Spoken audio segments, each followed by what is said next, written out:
Morning বন্ধুরা। আমাকে দেখে কি মনে হচ্ছে শাড়ি পরা এটা কি লুকটা একটু চেঞ্জ লাগছে না? হ্যাঁ, আমি বাড়ি আসছি, কালকে থেকে বাড়ি আসছি।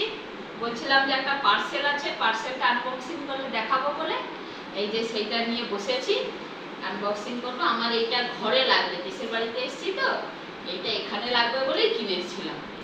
এই যে খুলি, আমার কিন্তু খুব প্রিয়, মানে দরকারি জিনিস, ওই জন্য ভালো লাগে, পছন্দ হচ্ছে। আমি তো আগে দেখে নিয়েছি, এবার আপনাদেরকে দেখাই।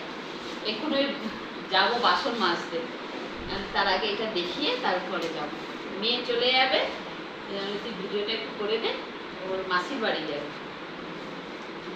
দেখাই তাহলে। এই বেরোচ্ছে বেরোচ্ছে, এই দেখুন এইটা, এটা কিনেছি ওই বাসন রাখার র্যাক, ধুয়ে রাখার র্যাক আর কি।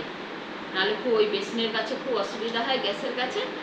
এইটাতে বাসন রাখবো আর এইটাতে ওই চামচ টামচ রাখার জন্য। এইটা দেখে বলবেন, কিন্তু কমেন্ট করবেন কীরকম হয়েছে দেখতে। আর একদিন আমার বাড়িটা ঘুরে দেখাবো আপনাদেরকে। আমি বাড়ি আসছি, ওই জন্য একটু শাড়ি পরেছি আর কি। ঠিক আছে তাহলে বন্ধুরা, এখন রাখি, আবার পরে আপনাদের সঙ্গে কথা হবে।